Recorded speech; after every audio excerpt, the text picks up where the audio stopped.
Hello student, today we will read this chapter continue. Jute. Jute is another important fiber. Jute एक क्या है, अलग ही एक महत्वपूर्ण फसल है. It is used to make the garnish, sacks, carpet, mats, bag वगैरह बनाने के काम आती हैं. Jute is usually sown in March and or April, harvested in August और September. ये मार्च अप्रैल में बोई जाती है और इसकी कटाई होती है अगस्त और सितंबर में. Brown labour required in jute. इसके अंदर क्या है, जो श्रमिक होते हैं, जो मजदूर होते हैं, उसकी आवश्यकता होती है इसको तैयार करने में. Hence it grow in the densely populated tropical region. जो उष्णकटिबंधीय क्षेत्र है वहाँ पर ये इसको ज़्यादा मात्रा में उगाया जाता है. एक जूट प्लांट नीड की आवश्यकता हो हाइट, इसको उस तापमान की आवश्यकता होती है 25 डिग्री सेल्सियस से अधिक. उपजाऊ मिट्टी की आवश्यकता होती है और जो वर्षा होती है वो क्या 150 सेंटीमीटर के आसपास होनी चाहिए. वो जो मिट्टी होती है अलाइवल सोयल, उपजाऊ मिट्टी होनी चाहिए. Soil found in river, delta and flood plain. जो जहाँ पर नदी हो, डेल्टा, उस ऐसे क्षेत्र में उगाया जाता है. Cheap and the readily available labour. इसके अंदर सस्ते मजदूरों की ज़रूरत होती है.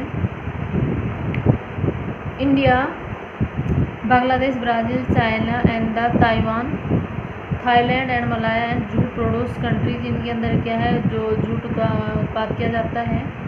India largest jute production country है इन द संसार के अंदर. India, West Bengal is the largest jute producing state flowing the Bihar और Assam.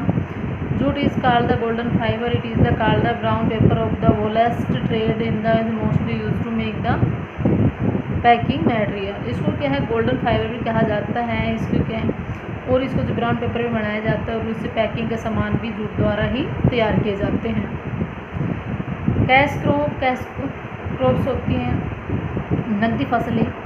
Sugar cane is kind the grass with the thick stems. और ये घास के प्रकार का होता है, जो इसकी स्टीम तना होता है वो गहरा होता है. It was a high and the about 3 metres और मोर.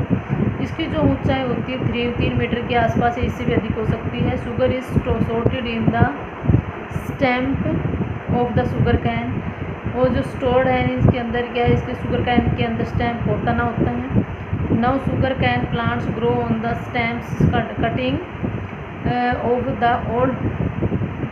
Old plants.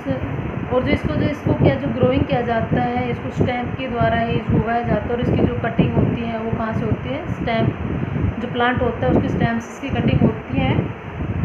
शुगर कैन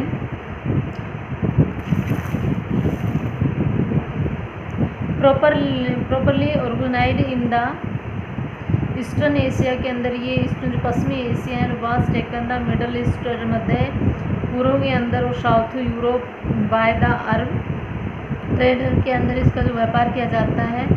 और इसको आवश्यकता होती है हॉट एंड ह्यूमिड क्लाइमेट की आदत से. इसको गर्म और थोड़ा सा जो ह्यूमिड वातावरण होता है उसकी जलवायु की आवश्यकता होती है. लेवल लैंड, इसको जो समतल भूमि होती है. Well drained of the fertiliser, इसको उपजाऊ मिट्टी की आवश्यकता होती है. No accumulations water in the field, और इसमें ज़्यादा पानी की आवश्यकता नहीं होती. The main sugar cane producing in country, जिसमें जो शुगर कैन प्रोड्यूस करती है वो country Brazil, Cuba, West India, Mexico, Pakistan, Australia, Indonesia and the Philippines, Iceland and the Fiji, South Africa, south USA. यहाँ पर इनका क्या प्रोड्यूस अधिक मात्रा में किया जाता है. आजकल शुगर कैन जो now days the sugar cane grown almost everywhere, सब कहीं उगाया जाता है आजकल. द ट्रॉपिक ऑफ द उष्णकटिबंधीय उपोष्णकटिबंधीय क्षेत्र में भी उगाया जाता है.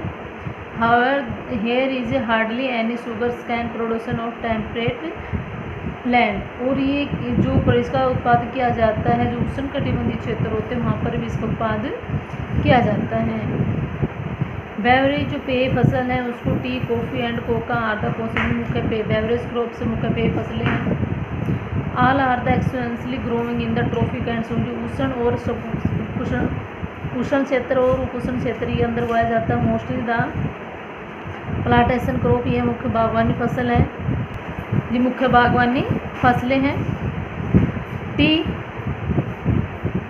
चाय क्या है, obtains from the leaves the of evergreens bushes और इसकी जो मात्रा होती है, जो इसकी पत्तियाँ होती है, हमेशा हरी भरी रहती है। T is the most popular beverage world. संसार के अंदर मुख्य पेय पदार्थ हैं टी। बुश याइल्ड लीव्स, जो खेती के अंदर जो इसकी झाड़ियाँ होती हैं, only in the year third year, ये 3 साल के अंदर ही क्या है, ये हर तीसरे साल ही तैयार हो जाती हैं। फेवरेबल कंडीशन, इसकी जो परिस्थिति है, टेम्परेट जो इसका तापमान होता है वो 25 डिग्री सेल्सियस 30 डिग्री सेल्सियस होना चाहिए। एंड द रेनफॉल, जो वर्षा है वो 100 सेंटीमीटर से 250 सेंटीमीटर होनी चाहिए। Soil addition, the well drain soil with a high degree of the fertilize, और जो इसकी जो ड्रेन सूखी सोयल होना चाहिए। एंड द ये जो और उसकी उपजाऊ शक्ति अच्छी होनी चाहिए। जो लैंड है traced on the well drained hill slope, और इसकी जो भूमि होती है वो ढलानदार होती है, जिसको हिल की जो पहाड़ियाँ होती है स्लोपदार ढाली, वहाँ पर इनको उगाया जाता है। Labours a large skills labours force is the required, इसमें क्या है, जो लेबर कारीगर की आवश्यकता होती है, अधिकारी दगर की आवश्यकता होती है। Area of the production China, India, Sri Lanka, Japan, Indonesia, Bangladesh and the CBS states and the central Africa के अंदर उगाया जाता है, इसका प्रोड्यूस किया जाता है।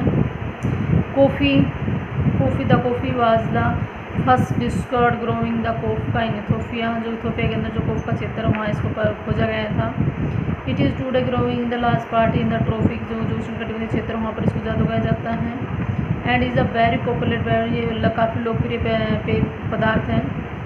Arabica robusta and the liberica is the most, इसकी जो इसमें आर द 3 पॉपुलर वैरायटी है इसकी। ग्रोइंग द डिफरेंट एरिया, ये अलग अलग क्षेत्रों में उगाई जाती हैं। एंड द फेवरेबल कंडीशन, इसकी मुख्य परिस्थितियाँ कृषि खेती के लिए। टेम्परेचर, इसका तापमान होना चाहिए 14 डिग्री से 20 डिग्री सेल्सियस फॉर 3 डेज। बारिश इतनी होनी चाहिए 100 से। And the soil rich process, अच्छी उपजाऊ होनी चाहिए, मिट्टी होनी चाहिए।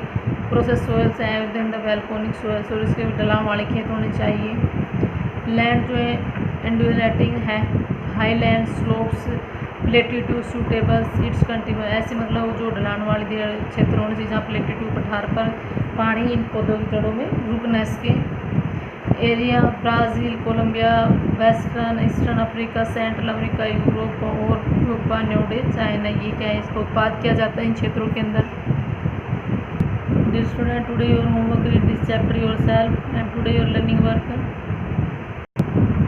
Chapter 5 complete learn in geography।